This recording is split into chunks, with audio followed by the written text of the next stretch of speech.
Amén, gloria al Señor. Voy a pedirle, hermanos, que abra su Biblia en el libro de los Hechos, en el capítulo 16, en el versículo número 22.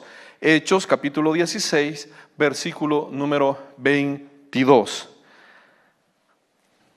Y cuando lo vaya encontrando, se va poniendo de pie para darle reverencia a la palabra. Hechos 16, 22. Sí, amén.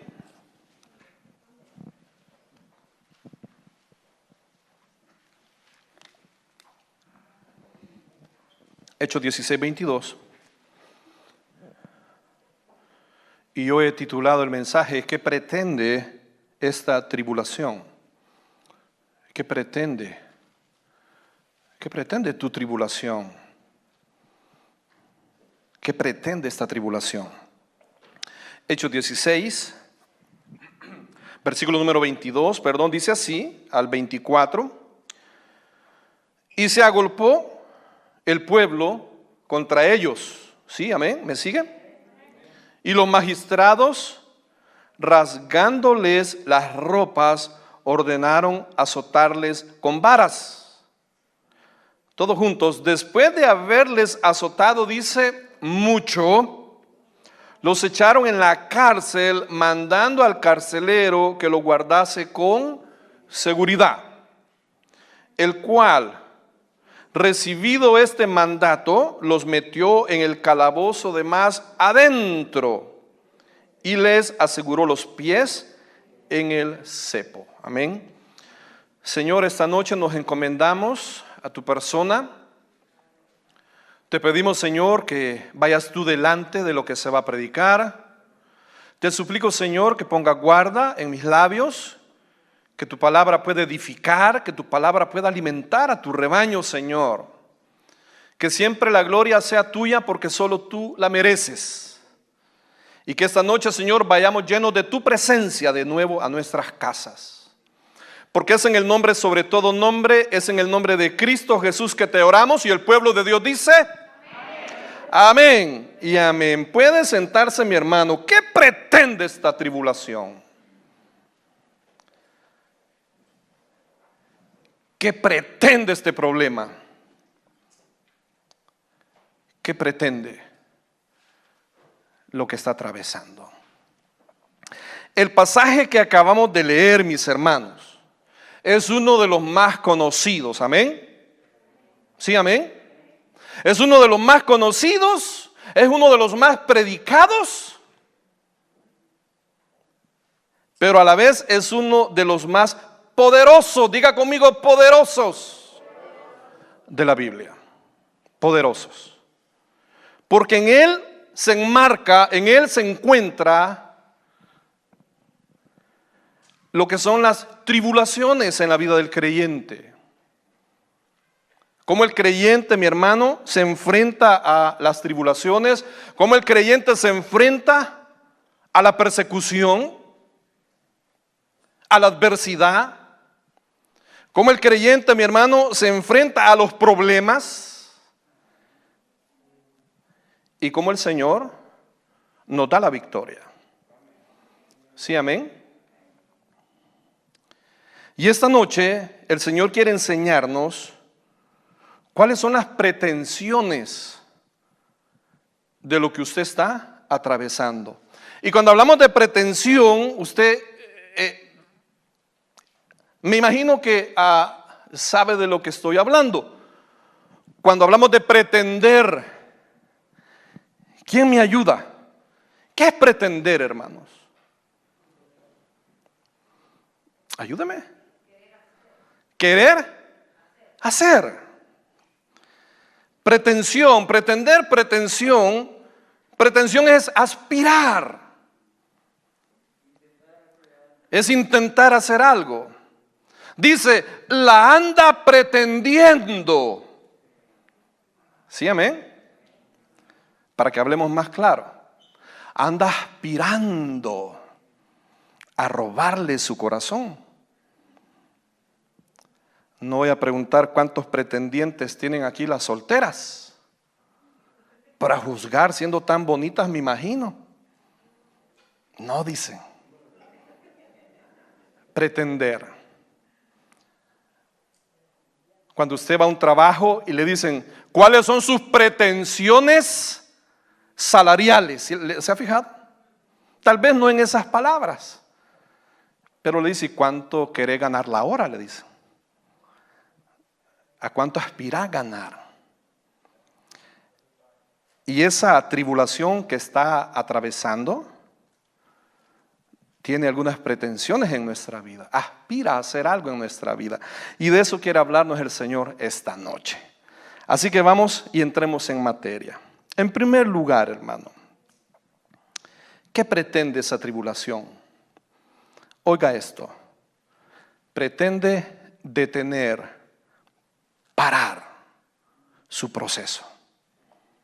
Eso es lo que pretende, detenerlo, pararlo. Vea por favor el versículo número 21, suba un poquito. Y vea lo que los discípulos venían haciendo. Dice, y enseñan costumbres que no nos es lícito recibir ni hacer, pues somos, dice, romanos. Satanás pretendía, a través de lo que le iba a pasar a Pablo y a Silas, pretendía detener el proceso por el cual ellos venían atravesando. ¿Y cuál era el proceso, hermano, de los discípulos? Por favor, ayúdeme. ¿Qué venían haciendo? Venían abriendo iglesias. Venían evangelizando. Venían proclamando las buenas nuevas. Venían anunciando el mensaje de Cristo, que había muerto, pero que también había resucitado y que daba vida a todos los que en Él creían. Eso venían haciendo los discípulos. Y Satanás busca la manera de ¿qué? De frenar, de detener lo que Dios venía haciendo en ellos y a través de ellos. ¿Y sabe cuál es la herramienta que Satanás ocupa? Es el desánimo. ¿Qué pretendía Satanás a través de la tribulación en la cual iba a meterlos? ¿Qué pretendía? Desanimarlos. Desanimarlos. Hermano, quiero recordarle, mire, desde el principio Satanás ha buscado la manera de echar a perder los planes de Dios para el hombre. ¿Me sigue? Desde el principio, hermano, si echamos la vista hasta el inicio de la creación, en ese paraíso idílico, en ese paraíso, hermano, en ese lugar soñado, donde el hombre no trabajaba, ¿qué le parece? Sí, amén. Dígame si no era un paraíso. Su trabajo era ponerle nombre a la creación. Y en ese lugar paradisíaco, en ese Edén, Satanás busca ¿qué? Echar a perder el proceso. Y usted sabe la historia.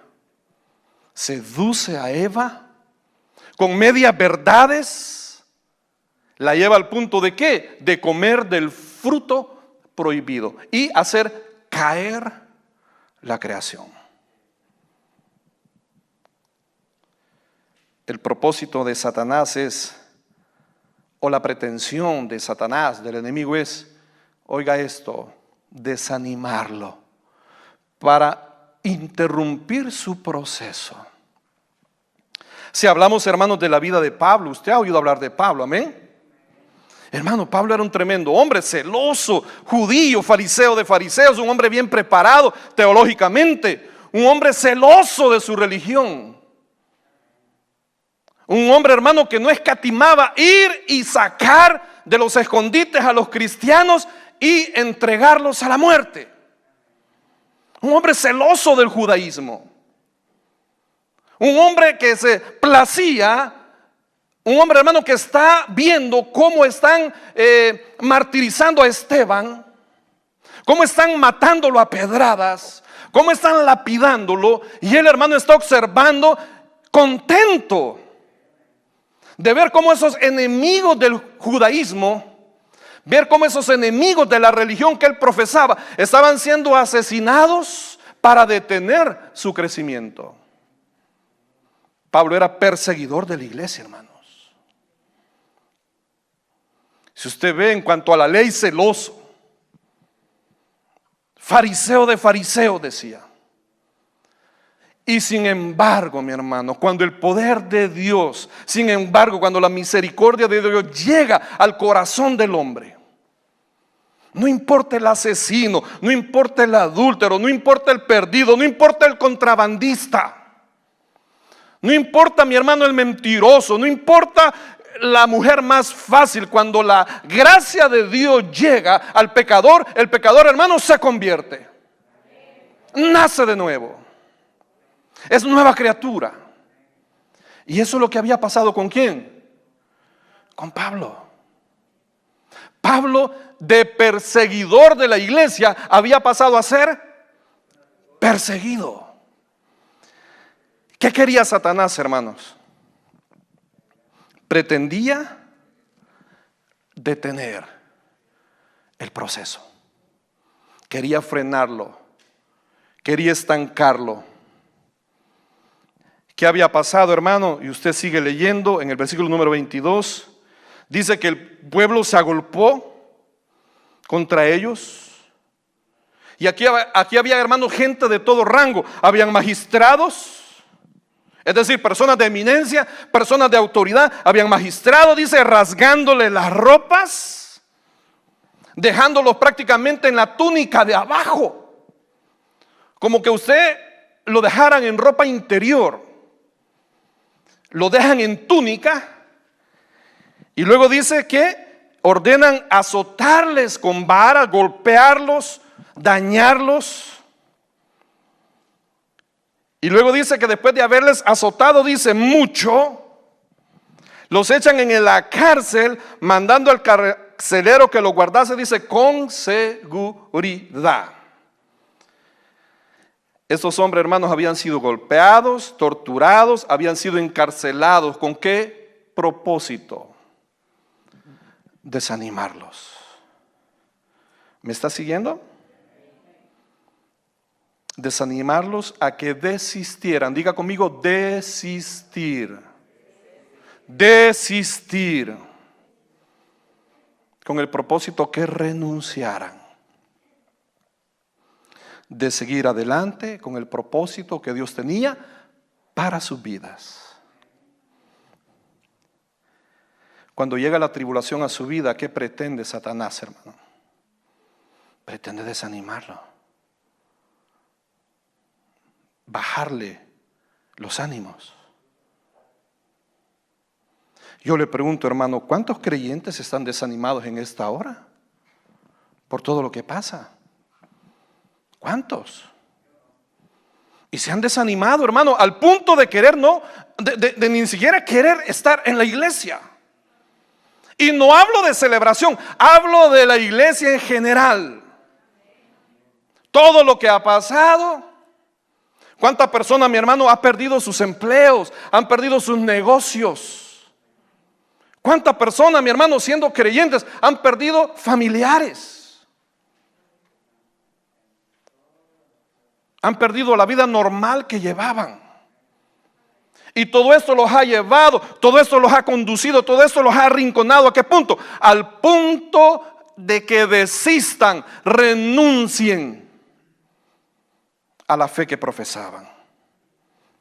Se han desanimado. ¿No quieren venir? ¿No quieren congregarse, hermanos? Y no estoy hablando de celebración. Estoy hablando en general. Se han desanimado. Estas personas, mi hermano, Pablo y Silas, habían sido vapuleados. Satanás buscaba doblegar su voluntad para que siguieran perseverando. Y eso es lo que busca la tribulación. Eso es lo que pretende la tribulación, doblegar su voluntad. Doblegarlo. Hacerlo, mi hermano, que simplemente tire la toalla y que no persevere. ¿Sabe? Dios tiene propósitos para nuestra vida. Vaya al libro de Jeremías 29, deje su dedito ahí donde está y vaya a Jeremías 29. Porque yo estoy seguro, mi hermano, que Dios trae un proceso con cada uno de nosotros, amén. Dios trae un proceso, hermano. Porque diga lo que diga el mundo, si usted verdaderamente es nacido de nuevo, hermano. Jeremías 29:11. ¿Sí lo tiene? Jeremías 29:11. Y vea lo que le dice el Señor esta noche. Porque dice, ¿lo tiene?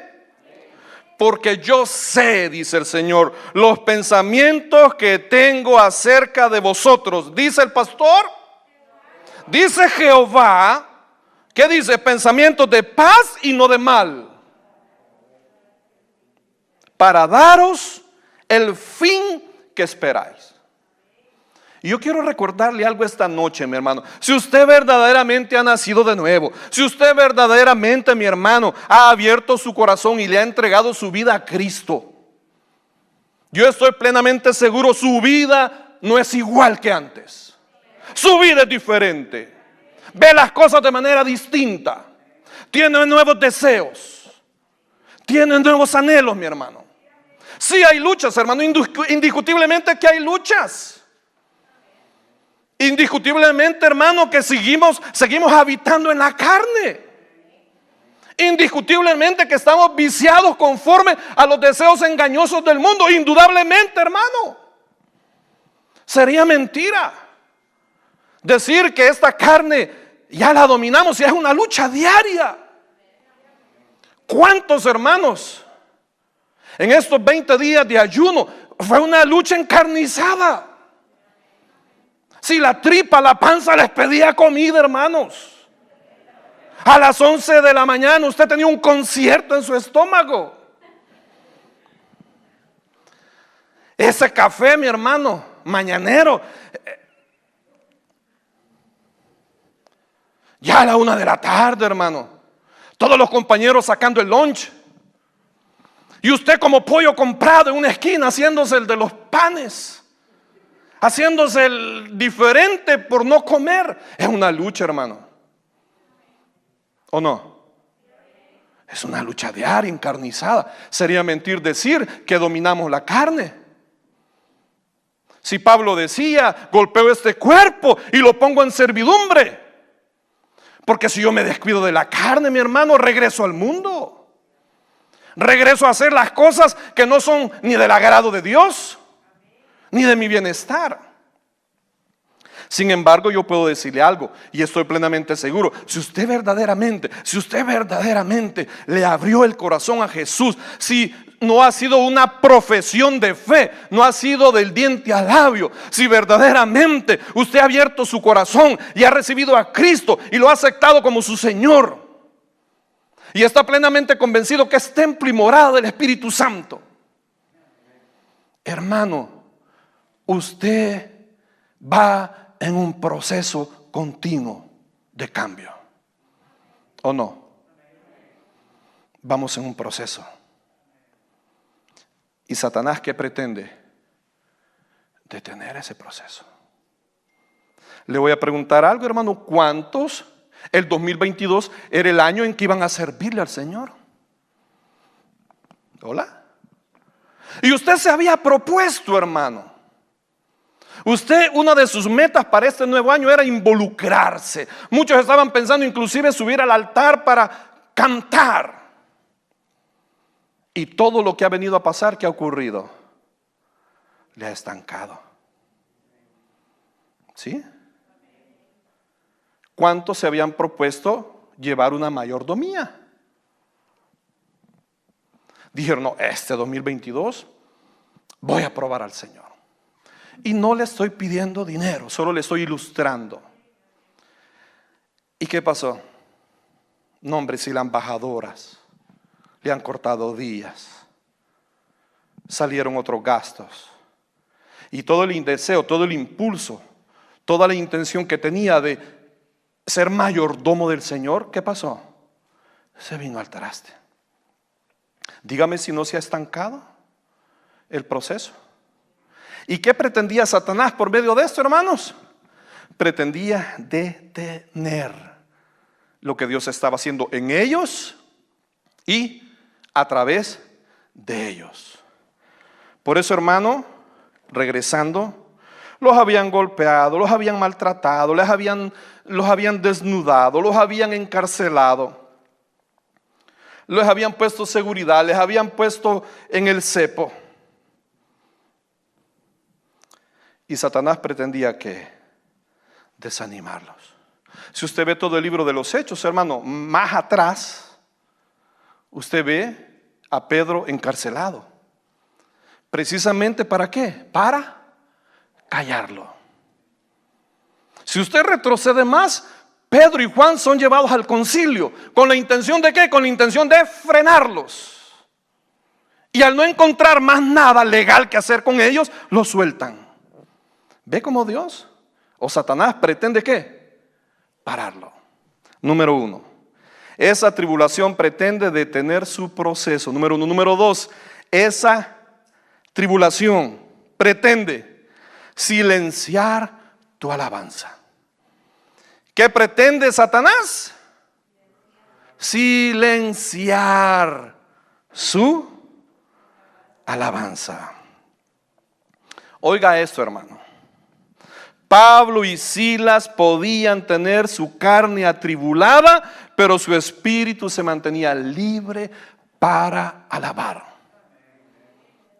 Y ese es el meollo, ese es el centro del mensaje esta noche. Pablo, hermano, y Silas podían tener su carne atribulada. Pablo y Silas, hermano, podían tener su carne lastimada, lacerada, golpeada.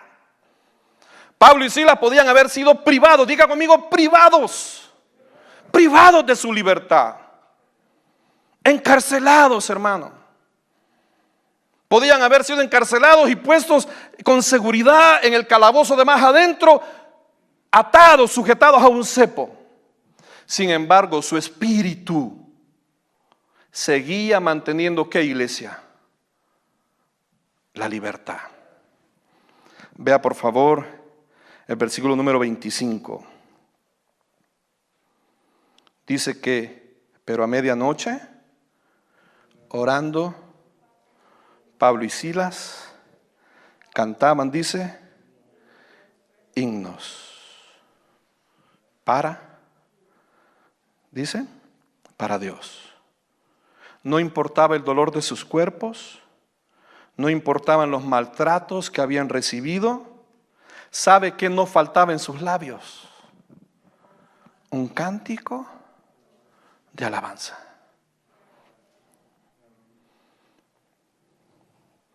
¿Sabe qué quiere esta noche el Señor, hermano? Que no solo lo alabemos cuando las cosas van bien, que también lo alabemos cuando las cosas van mal.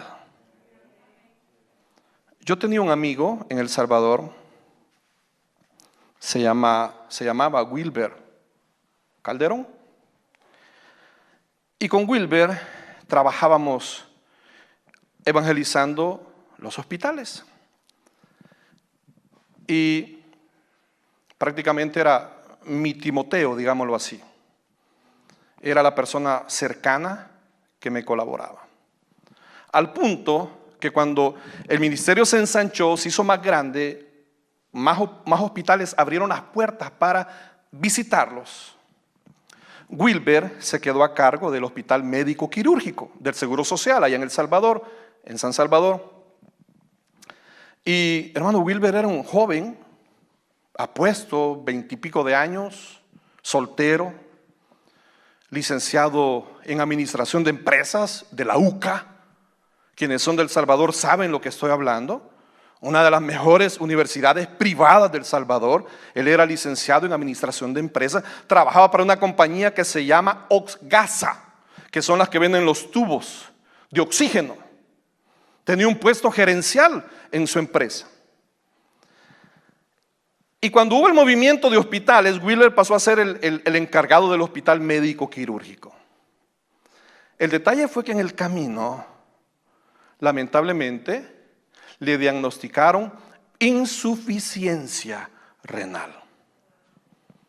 Dejaron de trabajarle sus 2 riñones. Hermano, un joven de menos de 30 años, bien parecido, profesional, con futuro por delante, pero lamentablemente sus 2 riñones sin funcionar. Al punto, escuche, al punto que para la empresa él era tan imprescindible, era tan necesario y era tan querido, que en la empresa donde él trabajaba, en su oficina, a un lado hicieron un cubículo y le prepararon todo lo necesario para que ahí en la empresa él hiciera las, ¿cómo se llama? Diálisis. Él se tomaba un tiempo del trabajo en el día, entraba ahí, se acomodaba y él solo aprendió a hacerse las diálisis. Hermano, ese hombre se tomaba más de 40, 50 pastillas diarias. Diarias. Y el testimonio es este. El testimonio no es que sanó.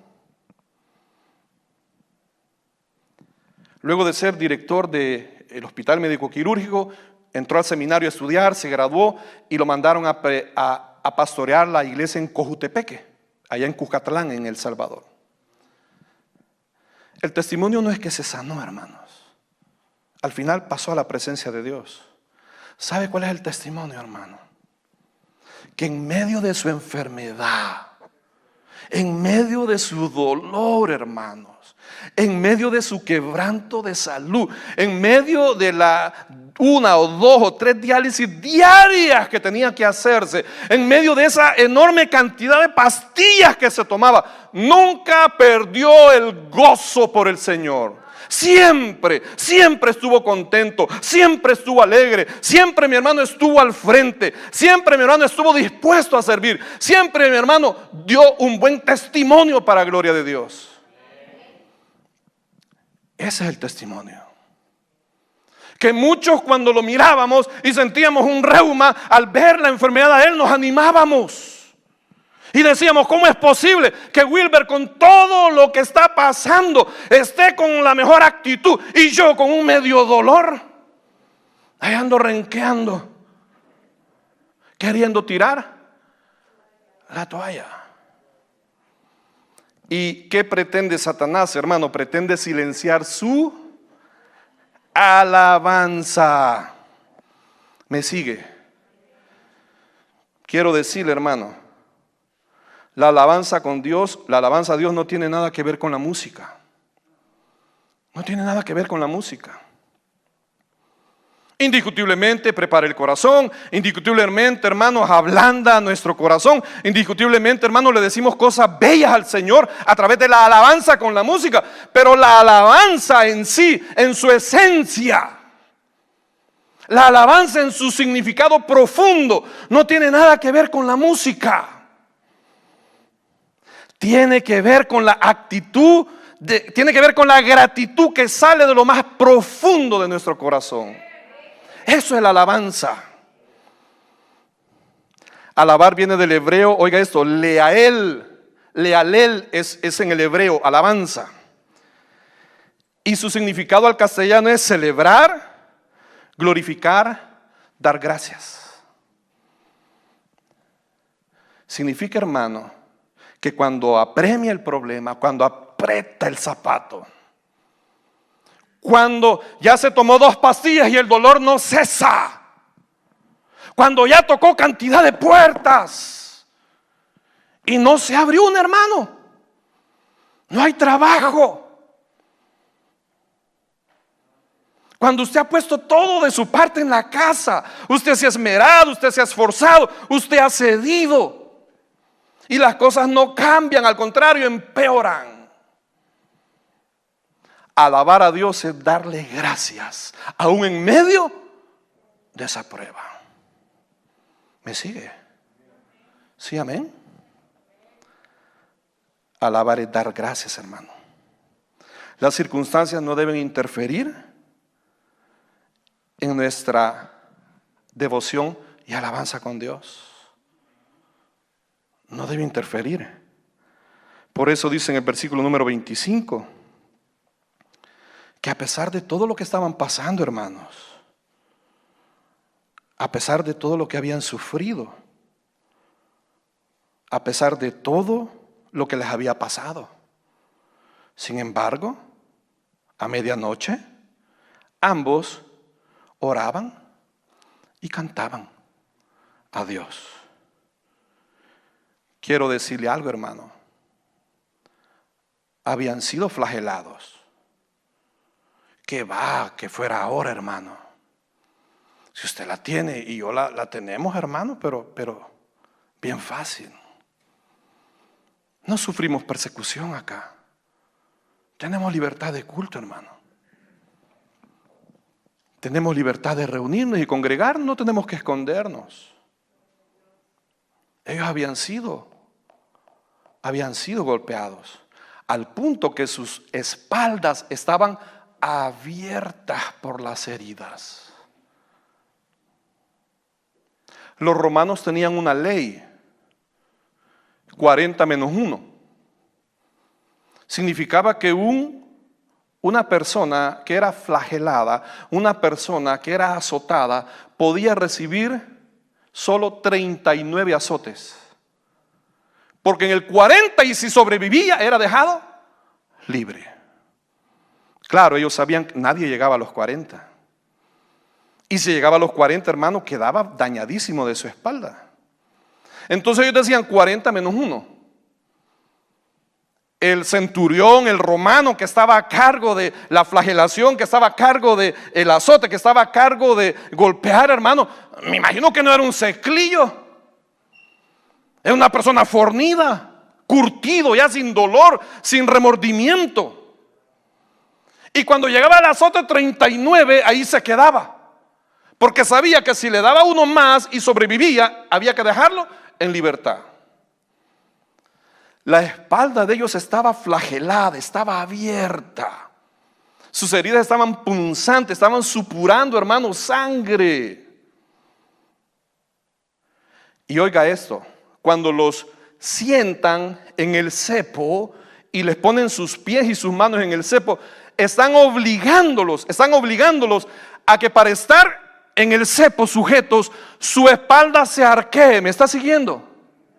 Su espalda se arquee para poder alcanzar el cepo con sus manos. Al arquearse la espalda implicaba que sus heridas se abrieran. ¿Ve la posición incómoda?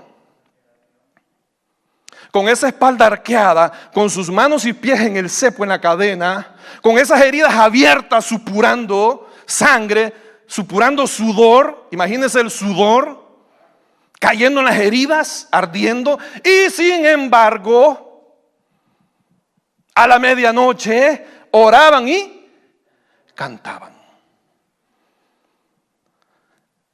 ¿Logró la pretensión Satanás de callarlos?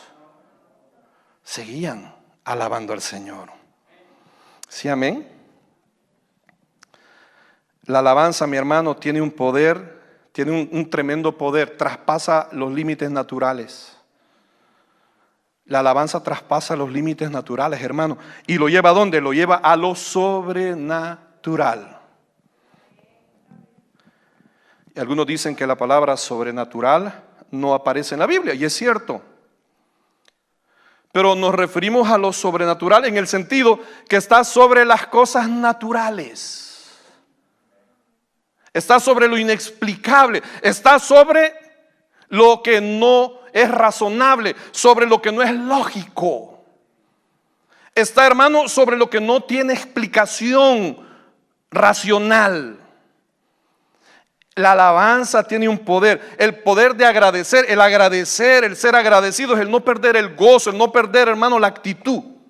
Tiene un poder grande. ¿Por qué? Porque lo lleva de lo natural hacia dónde? Hacia lo sobrenatural. Vea el siguiente versículo. Usted lo conoce y lo ha leído. Dice que sobrevino de repente un gran terremoto, de tal manera que los cimientos de la cárcel se sacudían y al instante se abrieron todas las puertas y las cadenas de todo, dice, se soltaron. De lo natural pasaron ¿a dónde? a lo sobrenatural. ¿Sabe lo que pasa, iglesia? Cuando está sumido en la conmiseración, cuando está más pendiente y se lo voy a ilustrar así, de lamerse las heridas, ¿me sigue? Cuando está más ocupado de lamerse las heridas, cuando está más ocupado en la conmiseración, en la desdicha, diga conmigo desdicha. Cuando está sumido en la desdicha, en la conmiseración, pobrecito yo, ¿y cómo es posible? Cuando está hundido, hermano, en ese sentimiento negativo, óigame, se olvida de nuestro Dios, se olvida de la grandeza de nuestro Señor, se olvida de su poder, su misericordia, su amor, su gracia, se olvida que Él tiene un propósito para con su vida. Se le olvida. Está más ocupado en usted mismo y se olvida de quién, se olvida de Dios. Lo que mata a las personas en las enfermedades terminales muchas veces es la actitud con que las enfrentan. Desde el diagnóstico, hermano, las personas, y no le estoy restando, no estoy minimizando la enfermedad, indiscutiblemente, hermano, es algo serio, pero óigame, si la enfermedad es seria, si la enfermedad es grave, si la enfermedad es dolorosa y le agrega la actitud negativa, le agrega dejarse morir en vida, hermano, ya está muerto. Ya está muerto. Ya no hay nada que hacer. ¿Qué pretende Satanás? Silenciarlo. Pero cuando usted, hermano, no se silencia de lo natural, ¿pasa a qué? A lo sobrenatural. Empiezan a ocurrir cosas. El hecho de agradecer, el hecho de bendecir, el hecho, mi hermano, de dar gracias, el hecho, hermano, de esperar, el hecho de olvidarse de sí mismo, del problema, el hecho de olvidarse de la enfermedad, el hecho de olvidarse de la situación hace que su mente se proyecte, hace que su mente se dirija, hace que su mente, su corazón, su fe, su ser completo, hermano, se enfoque en quién. No en el problema, sino en el Señor. Y estos dos hombres dice que cantaban, oraban. La alabanza tiene el poder de traspasar los límites, siempre y cuando no logre su pretensión, Satanás, que es silenciarnos.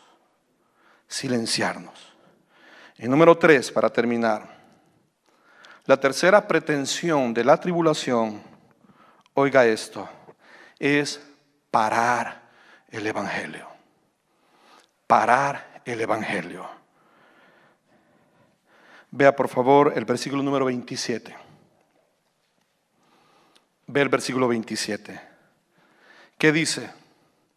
Despertando el carcelero. ¿Me sigue? Y viendo abiertas las puertas de la cárcel, sacó la espada y se iba a matar, pensando que los presos habían huido. Mas Pablo dice en el 28, clamó a gran voz diciendo, no te hagas ningún mal, pues todos estamos aquí. Los perseguidores pretendían parar el avance del evangelio. Pero ahora resulta, oiga eso, pero ahora resulta que el mismo carcelero bajo cuya custodia estaban los presos se convierte. Lee el versículo 29. Él entonces, pidiendo luz, se precipitó adentro, el carcelero, y temblando, se postró a los pies de Pablo y de Silas, y sacándolos, les dijo, oiga, señores, ¿qué debo hacer para ser salvo? Satanás pretendía parar el evangelio. Pero el carcelero de Custodio pasa ¿a qué? A convertido. ¿Me sigue? De un espíritu de suicidio, guiado por la gracia de Dios, cae postrado a los pies de Pablo para hacer la pregunta en el 31. En el 30, ¿qué debo hacer para ser salvo? Y ellos le dijeron, cree en el Señor Jesucristo y serás salvo tú y tu casa. Quiero preguntarle algo, hermano. ¿Cuántas personas dependen de su testimonio para venir a los pies del Señor? ¿Cuántas? Lo que dijo la hermana Patti no es broma, hermanos. Hay un fuego eterno esperando a los que no crean en el Señor. El problema, hermanos, es que el evangelio se ha diluido tanto. Ha emergido, diga conmigo emergido. Ha salido una iglesia cristiana evangélica que pretende, hermano, acomodar la verdad de la palabra al gusto de los creyentes. Y los púlpitos están llenos de mensajes que endulzan, agradan el oído. Pero verdaderamente, hermano, no conducen, no llevan a una relación real con el Señor. Si usted examina, hermano, se habla poco del infierno. Si no es que no se habla. Y el infierno, hermano, es algo real. Yo le he mencionado, las 3/4 partes de la tierra son agua. Y agua salada. ¿Agua para qué? Para enfriar el núcleo, el centro de la iglesia, de la tierra. Es una masa candente de fuego. El centro de la tierra, si usted escarbara hasta lo más profundo, hasta llegar al centro de la tierra, lo que encuentra es una masa candente de fuego, cuyos mares, los océanos, el agua salada, mantiene la temperatura de la tierra. Y ese lugar de eterna condenación, ese lugar de juicio, está preparado ¿para quiénes? Para los que, habiendo visto el sacrificio de Jesús. Estaba viendo un documental, hermano, acerca del arca del pacto. Y usted ve el arca, el detalle con el que lo construyeron, hermano, era una cuestión. ¿Usted sabe el arca del pacto? ¿El arca? ¿Sí? Usted ve, y lo invito, los detalles con los cuales fue hecho, el tipo de madera, las dimensiones, 1 codo por aquí, 2 codos por allá, madera de acacia, va a ser forrada con oro. Y hay tanto detalle, mi hermano, hasta para cargarla, no podían tomarla con las manos, no podía cargarla cualquiera. Tenía asas, tenía argollas en sus esquinas para atravesarlo con una vara. Y solo los levitas podían cargarla, no podía nadie tocarla. Uno de los hijos de Aarón se acercó a ofrecer fuego extraño y fue, hermano, consumido en el momento. Cuando el arca cae en manos de los filisteos y comienzan a haber desgracias en los filisteos y ellos deciden devolverla a sus dueños originales, que es el pueblo de Israel, la mandan en una carreta y en una piedra el arca se va a caer y viene uno de los hijos del profeta, trata de detenerla, hermano, es consumido en ese momento.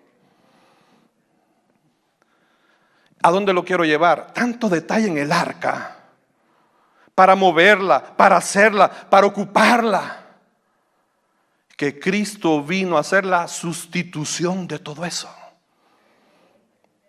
¿Me entendió? Cristo vino a sustituir el arca. Y ahora la salvación es por fe.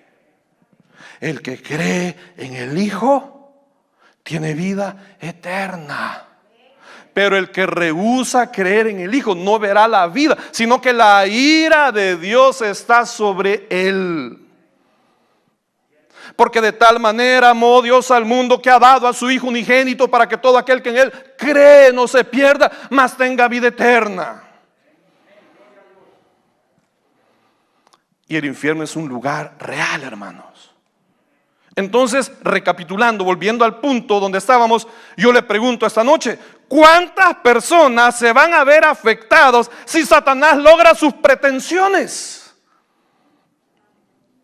¿Qué es atrasar su proceso? ¿Qué es silenciarlo y que el evangelio no se propague? ¿Cuántas personas hay conocidas suyas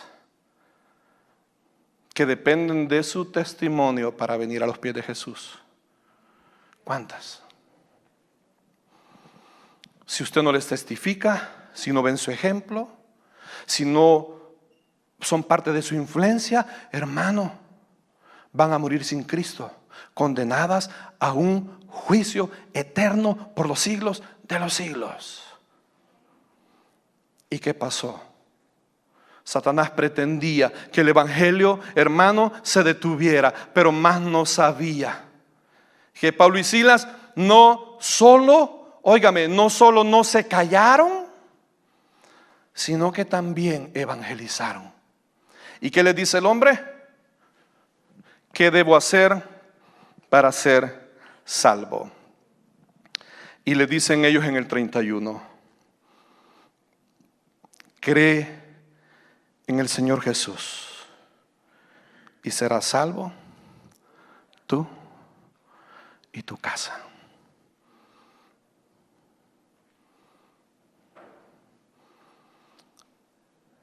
Muchos dependen de nosotros, hermano. Voy a cerrar con esto. Platicaba con mi hija. Desde el 24 de diciembre no venían mis nietos. Se enfermaron de COVID. No sé qué reunión tuvieron. Mis hijos, su mamá. Y todos se enfermaron de COVID. Tuvieron que estar en cuarentena. Me tocó llevarles toda la fórmula del menjurje famoso. Allá andaban los pastores comprando cebollas moradas, jengibre, limón. ¿Tenés miel? No. ¿Tenés limones? Tampoco. Ay, Dios mío, y esta muchachita. ¿Y tenés jengibre? ¿Y eso qué es, papá? ¿Y eucalipto con qué se come? Allá estaba el pastor subido en un palo a medianoche, cortando las hojas de eucalipto. Donde ella vive hay una puerta corrediza de vidrio que da al patiecito de afuera, con un palito, ¿verdad? Empujando la bolsita a través de la ventana viéndonos. Me decía mi hija: ya tienen días de no ir los niños a la iglesia. ¿No hay problema en volver a llevarlos? Claro que no, hija. Tráelos. Sí, porque ya preguntan. Les hace falta. Y mire, papá, me dijo, estoy pensando que un día nos vamos a quedar, me dijo, con su esposo. Amén, le dije, cuando tú quieras. Yo no te presiono, oro por ti. Te animo de vez en cuando, pero no te ahogo. Pero no dejo de orar y clamar. No dejo de interceder. No dejo de suplicar. Un día nos vamos a quedar, me dijo, hija, cuando quieras quedarte, te quedas. Pero ¿y si yo anduviera, hermano, rebotando en el mundo? Si yo anduviera dándole gusto al gusto en la calle, si yo anduviera rebotando en mi vieja vida, ¿quién más influyente que el papá para animarla a que se congregue? ¿Me sigue lo que le estoy diciendo? Satanás pretende parar el evangelio. Satanás ha pretendido a través de todo lo que pasa frenar la iglesia. Y en parte lo ha logrado. Pero siempre hay un remanente que se mantiene y que sigue adelante. Esta noche, mi hermano, jóvenes, si gustan me acompañan. Esta noche, mi hermano, que la tribulación, que la prueba, que el problema que estás pasando, Satanás no logre sus pretensiones. Y por eso le busqué el título al mensaje, pretensión. Porque había buscado propósitos de la tribulación. Pero dándole vuelta al tema, al título, propósitos, es que son pretensiones de Satanás. Pretende, él ambiciona, él desea, él busca, pero depende de quién. Depende de usted permitirle que él se salga con la suya, que logre sus pretensiones y que él cumpla lo que desea con nosotros. Amén, iglesia. Dele un aplauso al Señor. Gloria a Dios. Nos vamos a poner de pie. Y esta noche, hermano, vamos a alabar en el sentido de darle las gracias al Señor. Gloria al Señor. Kaylee. El Señor es mi rey, mi todo. El Señor es mi luz, mi rey. Me hace vibrar de gozo. Sí, Señor. El que guía mis pasos, el que extiende sus brazos, el creador de los cielos.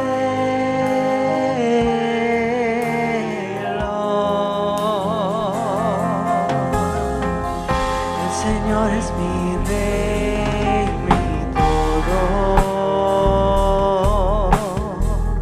El Señor es mi luz, mi rey. El que me hace vibrar de gozo, el que guía mis pasos, el que extiende sus brazos, el creador de los cielos,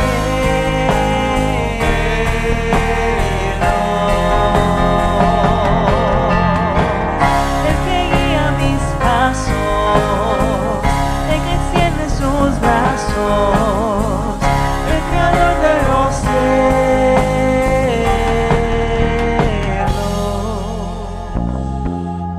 Señor bendito, en esta hora, Señor, queremos alabarte, queremos darte las gracias, Señor, por cada una de las cosas que ocurren en nuestra vida, aún sin entenderlas, aún sin comprenderlas, mi Dios, aún con la dificultad de aceptarlas, te queremos dar las gracias. Queremos, Señor, bendecirte. Queremos darte olor, alabanza. Queremos darte honor.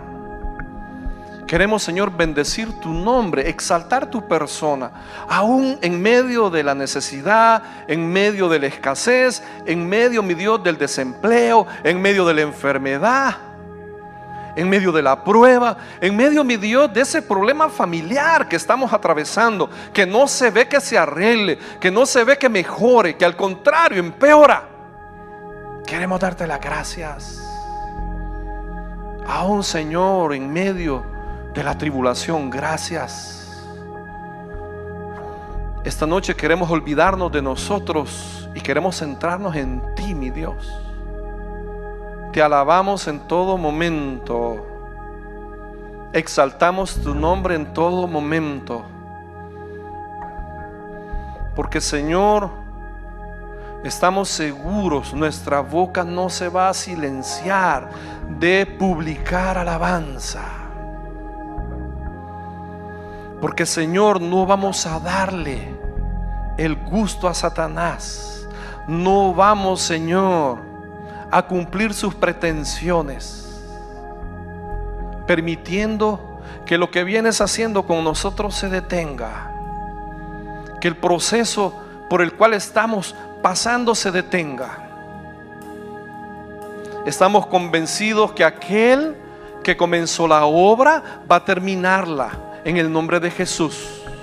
Dígaselo, mi hermano, aquel que comenzó la obra, aquel que comenzó la obra, aquel que comenzó la obra, aquel que comenzó a abrir puertas, aquel que comenzó a sanar las enfermedades, aquel que ha comenzado a cambiar mi corazón, a poner nuevos deseos, a poner nuevos anhelos, aquel que ha puesto en mi corazón el gusto por congregarme, aquel que ha puesto en mi corazón el gusto por servir, aquel que me ha dado la convicción para ser un mayordomo fiel, va a culminar la obra hasta perfeccionarla. Por eso, Señor, esta noche en el nombre de Jesús echamos de nuestra vida toda pretensión que Satanás, Señor, tenga sobre nosotros y sobre los nuestros. Nos rendimos a ti, Señor. Publicamos alabanza, Señor, y nos comprometemos a seguir dando testimonio de las buenas nuevas de salvación. Que de la manera como el carcelero pidió luz, de igual manera, Señor, que nuestra vida, que nuestro testimonio pueda producir luz en la vida de los demás para venir a tus pies, para sacarlos de las tinieblas a la luz, para iluminar el camino que los va a traer a la salvación de sus almas. Gracias, Señor. Cerramos cantando. Él es nuestro Rey, Él es nuestro todo. El Señor es mi Rey, mi todo. Sí, Señor. El Señor es mi luz, mi Rey, el que me hace vibrar de gozo,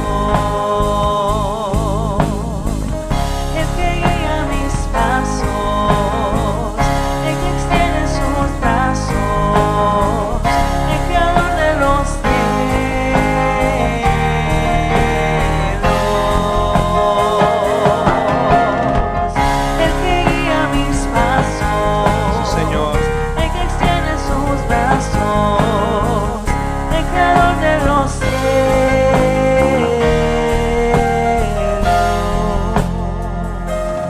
Gracias, Señor. Cerramos orando por la familia de nuestra hermana Rosita Subuyú. Oramos por cada uno de sus hijos, sus yernos. Oramos por toda la familia. Que tú los mantengas, que tú, mi Dios, los guardes, que tú, Señor, les dé sanidad, que puedas sacarlos adelante, que no permitas que haya mayor síntoma grave. Pedimos por Hilda, pedimos por Karina, pedimos por Eric, por sus pulmones, por su sanidad. Siempre clamamos, Señor, por nuestros hermanos conocidos que están enfermos. A tía Sandra, Guillermo Segovia. Siempre oramos por nuestro hermano José también. Oramos, Señor, por aquellos que aún quizás no recordamos, lo que tú tienes en mente, Señor. Y ahora, Padre, llévanos con bien a casa, guárdanos en el hueco de tu mano, Señor. Que cerremos la semana, el día de mañana, descansando, y que tengamos una buena semana laboral la próxima semana. Todo esto te lo pedimos en el nombre sobre todo nombre, en el nombre de Cristo Jesús. Y el pueblo de Dios dice: amén y amén. Hermanos, feliz noche y bendiciones.